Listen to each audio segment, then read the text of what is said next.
Bismillahirrahmanirrahim. Di dalam sebuah hadis yang disebut dengan al-wasilah itu juga dipahami oleh Rasulullah Shallallahu Alaihi Wasallam adalah sebuah tempat yang terdapat di atas a'la manzilatin fil jannah, yaitu kedudukan yang tertinggi di dalam surga. Ini adalah al-wasilah, dan posisinya ini adalah yang paling dekat dengan arasy Allah. Jadi hadirin rahimakumullah, sering saya sampaikan bahwa hitungan surga itu dari bawah ke atas, seperti hitungan neraka dari atas ke bawah. Semakin tinggi kedudukan seseorang di dalam surga, maka kedudukan surganya itu adalah semakin tinggi. Surga yang paling atas itu disebut sebagai surga Firdaus. Nah, di dalam surga Firdaus itu tentu saja juga tidak satu tingkat, tidak satu makom.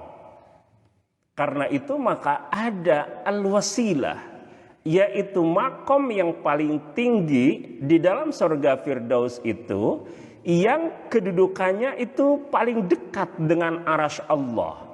Karena yang disebut dengan surga Firdaus itu plafonnya adalah arasy Allah. Karena itu maka ini surga yang paling tinggi. Di dalam surga yang paling tinggi ada kedudukan yang lebih tinggi lagi, yaitu yang disebut dengan al-wasilah. Karena itu di dalam hadis yang diriwayatkan oleh Imam Bukhari dan Muslim itu menceritakan tentang makna ini. Dari Jabir bin Abdullah dalam riwayat Imam Bukhari itu disebutkan bahwa Rasulullah Shallallahu Alaihi Wasallam bersabda, "Man qala hina yasma'un nida."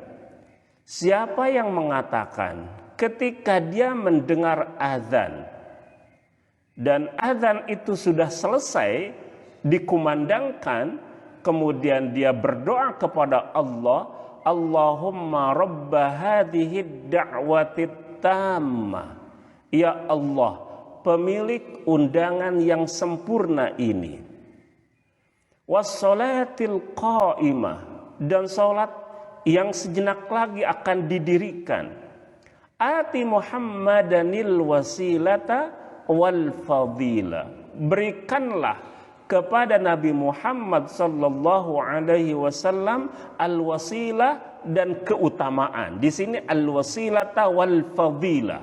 Ya. Wa ba'athu maqaman mahmudan alladzi wa'adta. Bangkitkanlah ia di dalam sebuah makom terpuji yang engkau janjikan kepadanya. Illa halat lahu syafa'atu yaumal qiyamah, kecuali dia berhak untuk mendapatkan syafaat dari Rasulullah kelak di hari kiamat. Jadi ini doa jangan sampai kita lewatkan. Oleh karena itu maka juga menjadi penting agar kita mengikuti sunnah Rasulullah Sallallahu Alaihi Wasallam, ya, dengan cara kita menjawab setiap bait-bait dari panggilan azan itu. Dan inilah yang diriwayatkan oleh Imam Muslim dari Abdullah bin Amr bin As, bahwa Abdullah mendengar Rasulullah sallallahu alaihi wasallam bersabda, "Idza sami'tumul muadzina," jika kamu dengar seorang muadzin, artinya dia sedang mengalunkan azannya, faqulu mithla ma yaqulu, maka katakanlah persis seperti yang ia katakan. Ya, tentu saja kecuali dalam hal-hal tertentu, hayya 'alas shalah, hayya 'alal falah. Nah, ini dijawab dengan sesuatu yang lain, ya, seperti yang semua kita tahu, ya. Thumma sallu alayya, kemudian bersolawatlah kepadaku. Nah, ini solawat, ya. Jadi dalam riwayat ini ada solawat yang kita baca setelah kita mendengar atau setelah muadzin itu selesai mengalunkan azannya. Fa innahu man shalla alayya salatan sallallahu alaihi ashran.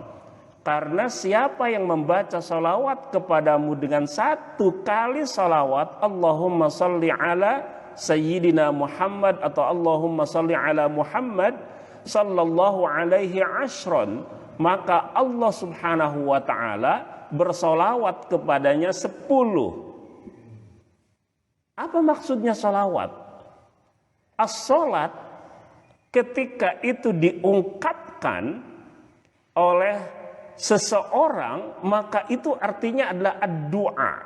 Jadi ketika kita mengatakan Allahumma sholli ala Sayyidina Muhammad misalnya, maka itu adalah doa kita yang kita panjatkan kepada Allah agar Allah berkenan, ya, untuk memberikan salawat itu kepada Nabi Muhammad SAW. Tetapi ketika Allah memberikan salawat, maksudnya salawat itu apa? Doa itu adalah sesuatu yang dipanjatkan dari bawah ke atas. Itu doa. Tapi kalau sesuatu dari atas ke bawah itu bukan doa. Karena itu maka para ulama kita menyebutkan bahwa sholawat yang diberikan dari Allah kepada hamba-hambanya adalah maghfirah dalam bentuk ampunan. Karena itu maka Allah subhanahu wa ta'ala akan memberikan ampunan kepada orang yang membaca satu sholawat. Jadi kelipatannya adalah 1 berbanding 10. Manusia bersolawat 1 kali, maka ampunan yang akan diberikan oleh Allah adalah 10 kali. Subhanallah. Nah, tsumma salu liyal wasilah. Nah, ini. Kemudian mintalah untukku al-wasilah. Apa yang disebut dengan wasilah itu? Fa innaha manzilatun fil jannati. Ia adalah satu manzilah, kedudukan di dalam surga. La tanbagi illa li'abdin min ibadillah. Tidak pantas wasilah itu akan diberikan kecuali kepada seorang hamba dari hamba-hamba Allah.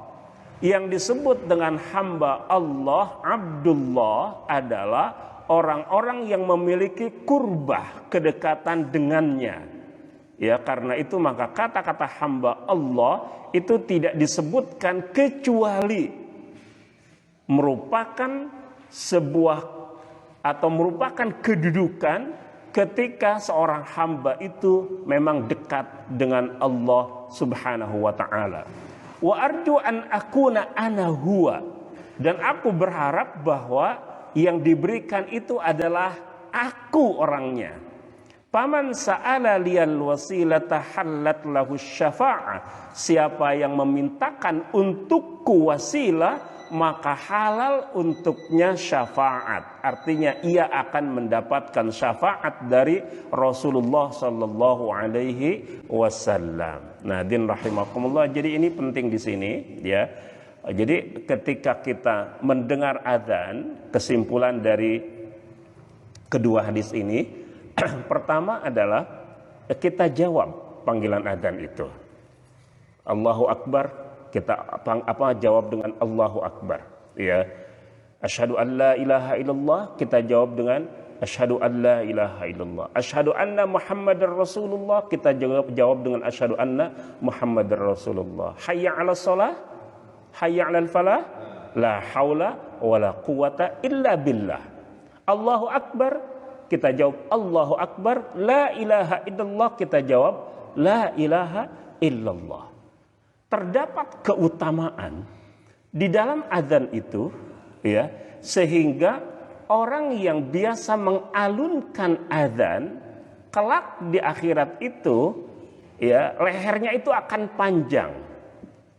Tapi bukan dalam pengertian bahwa lehernya panjang seperti jerapah, tetapi dalam pengertian bahwa ia akan bebas dari azab yang akan menimpa umat manusia ketika berada di padang mahsyar. Jadi di padang mahsyar itu antara ubun-ubun manusia dengan matahari itu begitu dekat sehingga manusia itu kelak tergantung pada amal-amalnya. Ada orang yang tenggelam di dalam keringatnya itu, ya tenggelam, benar-benar tenggelam di dalam keringatnya. Orang yang biasa mengalunkan azan, dia akan terbebas dari tenggelam di dalam keringatnya itu sebab ia memiliki leher yang panjang, itu yang dimaksud, gitu kan. Nah, jadi ini luar biasa ini, ya. Kita tidak tahu, kita berharap kepada Allah mudah-mudahan kita termasuk sab'atun yudhilluhumullahu fi dhillihi yawma la dhilla illa dhilluh. Ya, kita mendapatkan satu naungan dari Allah Subhanahu wa taala berada di bawah arasy Allah sehingga tidak terkena oleh terik matahari itu di padang mahsyar. Ya. Nah, karena itu maka seluruh cara agar kita bebas dari kondisi yang sulit itu adalah kita sebaiknya termasuk orang-orang yang biasa mengalunkan adzan itu. Jika kita tidak mengalunkan adzan itu, maka ikuti jawab ketika seorang muadzin itu mengalunkan bait-bait adzannya. Mudah-mudahan juga mendapatkan keutamaan seperti yang akan diperoleh oleh muadzin itu. Itu satu. Yang kedua adalah setelah adzan ini selesai maka bacalah sholawat kepada Rasulullah Sallallahu Alaihi Wasallam. Allahumma salli ala Sayyidina Muhammad, ataupun dengan redaksi ya sholawat seperti yang banyak diriwayatkan di dalam hadis-hadis yang sahih. Ya, maka kita akan mendapatkan sholawat dari Allah, maghfirah dari Allah. Itu adalah asyrah, 10 kali kita mendapatkan maghfirah dari Allah Subhanahu wa ta'ala. Yang ketiga adalah bacalah doa ini, Allahumma rabba hadhihi da'wati tamma wassalatil qa'imah ati Muhammadanil wasilata wal fadilah wa ba'athu maqaman mahmudan alladzi wa'adta. Redaksinya sampai di situ, ya. Wa ba'athu maqaman mahmudan alladzi wa'adta. Kalau kita baca doa ini, maka insya Allah kita akan mendapatkan syafaat kelak di padang mahsyar dari Rasulullah Sallallahu Alaihi Wasallam. Kita tahu bahwa ketika itu, ya, kondisi sedemikian sulit sehingga umat manusia mencari utusan-utusan Allah yang diduga bisa memberikan pertolongan dari kondisi yang sangat sulit ketika itu. Maka didatangilah Adam, ternyata Adam tidak bisa. Didatangi Nuh, Nuh tidak bisa. Ibrahim, Musa, Isa. Kemudian berakhir dari Nabi Musa itu diarahkan kepada, dari Nabi Isa itu diarahkan kepada Nabi Muhammad Sallallahu Alaihi Wasallam, dan Nabi Muhammadlah yang memberikan syafaat itu kepada umat manusia. Nah, ini adalah syafaat yang benar-benar kita butuhkan dalam kondisi yang sulit ketika itu. Nah, karena itu maka jangan lewatkan doa ini kita ucapkan di setiap kali muadzin selesai mengumandangkan adzannya, ya. Karena itu maka dalam sesibuk apapun ketika kita mendengar adzan berarti kita ya diam sejenak untuk mendengar kalimat-kalimat adzan itu, ya. Kita skor dulu kegiatan kita sampai ketiga persoalan ini kita tuntaskan, untuk kemudian tentu saja kita siap-siap untuk ya berangkat ke masjid.